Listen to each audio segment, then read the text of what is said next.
নমস্কার বন্ধুরা, Tiyasha food house চ্যানেলে সকল বন্ধুদের স্বাগত জানিয়ে নতুন আরেকটি রেসিপি নিয়ে আজকের ভিডিও শুরু করব। আজকে আমি আপনাদেরকে তৈরি করে দেখাবো বাটা মাছের একটি রেসিপি।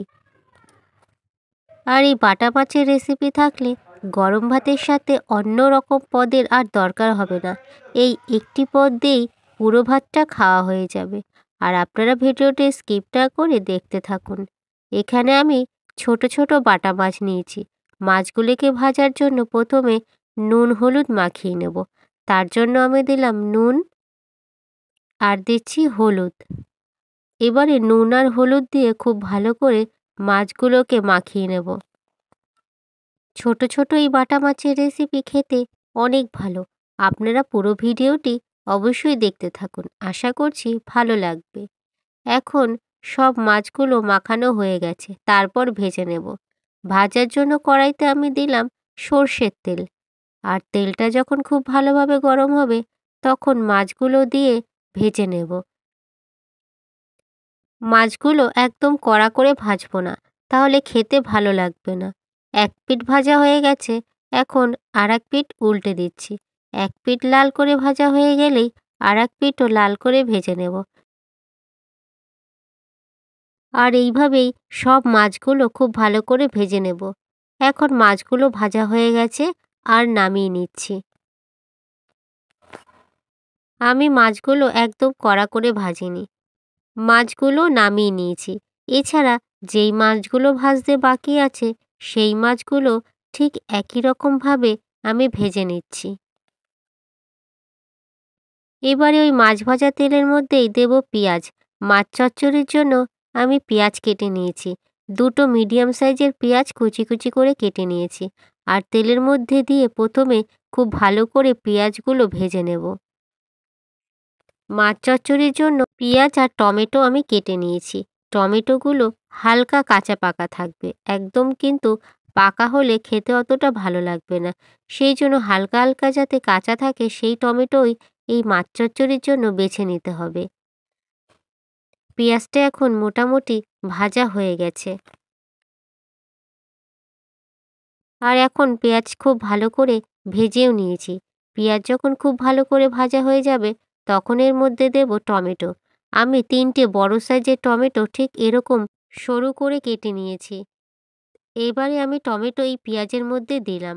আর পেঁয়াজ আর টমেটো একসাথে ভালো করে নেড়েচেড়ে রান্না করে নেব। তাহলে বন্ধুরা, এই মাছ চচ্চড়ির রেসিপিটা খুবই দারুণ, ভাতের সাথে খেতে অসাধারণ লাগবে। টমেটো আর পেঁয়াজ দিয়ে কোনো রকম মশলা ছাড়াই আজকের এই মাছ চচ্চড়ির রেসিপিটা তৈরি করব। এখন আমি দেব পরিমাণ মতন স্বাদ অনুযায়ী নুন, তারপরে দিচ্ছি হলুদের গুঁড়ো। এবারে দেব ঝালের জন্য লঙ্কা। আপনারা যেমন ঝাল খান তেমনই লঙ্কা দেবেন। এবারে টমেটো আর পেঁয়াজ একসাথে কষিয়ে নেব, টমেটো সিদ্ধ হওয়া পর্যন্ত। আর খুবই সহজে এই মাছ চচ্চড়ির রেসিপি রান্নাটা হয়ে যায়। আপনারা কিন্তু দেখতে থাকবেন যে কত তাড়াতাড়ি আজকের এই মাছের রেসিপিটা তৈরি হয়ে যায়। পেঁয়াজ আর টমেটো ভালোভাবে কষানো হয়ে গেছে, এছাড়া টমেটো সিদ্ধও হয়ে গেছে।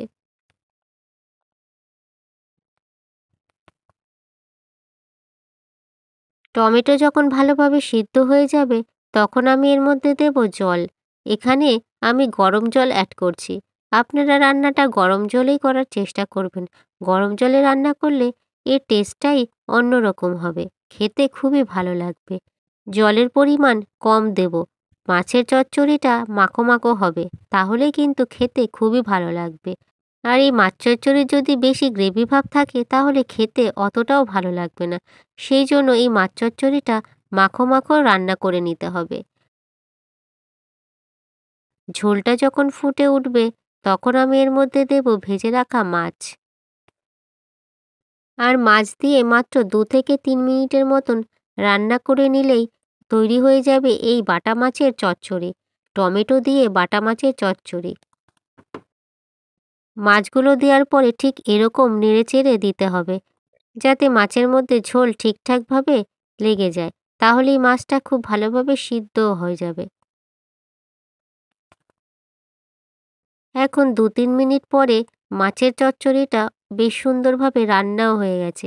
আর গরম গরম, গরম ভাতের সাথে পরিবেশন করব।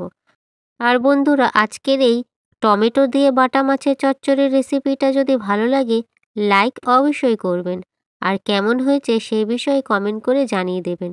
এছাড়া রেসিপিটা বন্ধুদের সাথে শেয়ারও করে দেবেন। এখনও যারা আমার চ্যানেলটিকে সাবস্ক্রাইব করেননি, তারা আমার চ্যানেলটিকে সাবস্ক্রাইব করে পাশে থাকা বেল অপশনে ক্লিক করবেন। তাতে পরবর্তী সমস্ত রান্নার নোটিফিকেশন আপনার ফোনে প্রথমেই পৌঁছে যাবে। আর ভিডিওটি যারা ফেসবুক থেকে দেখছেন, তারা তিয়াশা ফুড হাউস চ্যানেলটিকে ফলো করে দেবেন। আর আপনারা অবশ্যই ভালো থাকবেন, সুস্থ থাকবেন।